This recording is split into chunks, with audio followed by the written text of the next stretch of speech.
The horror story of fashion breeding. What happened to the Tibetan Mastiffs in China?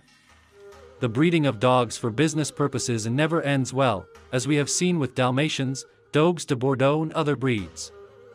Sometimes the health and character of a given dog breed simply change in an almost irreparable way, but there are also cases when, after fashion has passed, the fate of these dogs become a horror story, complete with almost horrific elements.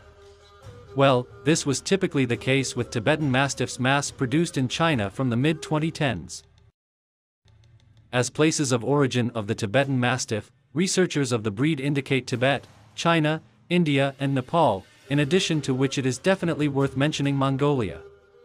According to our current knowledge, they appeared in these regions about 4,000 years ago, but primarily around the Himalayan mountains and for thousands of years they were primarily used for guarding flocks and territories under extremely harsh conditions. Basically, two types are known, the larger Sangkai, which is more typical of the southern parts, and the Diarokai, which is more characteristic of the higher elevations. In addition, a smaller variety called Bankhar is often mentioned in Mongolian territories. What happened at the turn of the century?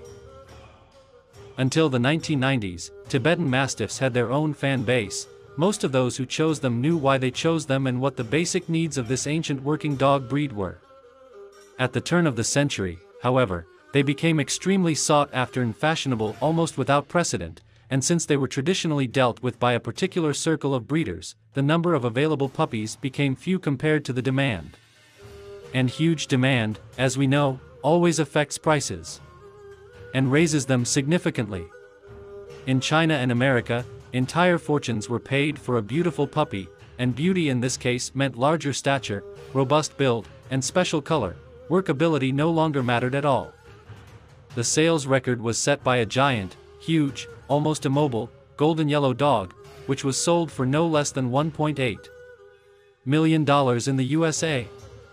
And what was the reason for this craziness?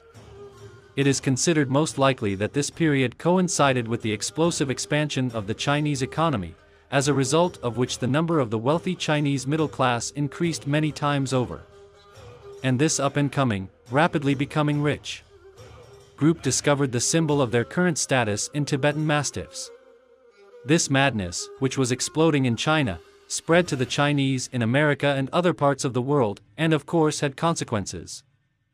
Thousands of Chinese entrepreneurs and ordinary people sniffing business in Tibetan Mastiffs began to deal with them. Hundreds and hundreds of breeding colonies were established under unbelievable conditions. There have also been well-known cases where, as part of the propagation process, young male dogs were treated with silicone injections in order to appear stronger and larger, thus increasing their market value. And then, unexpectedly, everything changed suddenly. What happened? What became the fate of the Tibetan Mastiffs? From the mid-2010s, fashion evaporated almost overnight, causing demand to rock bottom. As a result, prices fell to a tiny fraction, and even the costs of maintaining the huge Tibetan Mastiff puppy mills and farms were not covered by falling sales, let alone profit. This is where the horror story really began. The breeders who had been hoarding dogs until then tried to get rid of the dogs by thousands, or tens of thousands.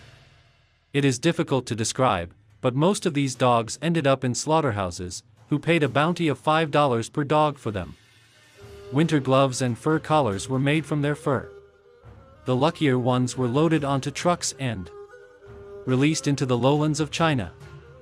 Let's not think of a few hundred dogs, but tens of thousands. All this, of course, also left its mark on the natural environment, as hungry, massively discarded Tibetan Mastiffs formed packs and began to hunt, and the range of animals hunted down was primarily farm animals living around humans. Attacks on humans have also become common, with 180 serious injuries caused by stray Tibetan Mastiffs recorded by Chinese authorities in 1 year. Understandably, dogs with rumbling stomachs attacked everything that could be eaten and attacked bears, wolves and snow leopards in packs. In fact, almost only one institution stood up for them and tried to save them from destruction, a Buddhist monastery in Yushu province, who took in almost 1,000 stray mastiffs on a separate 3.5-hectare plot.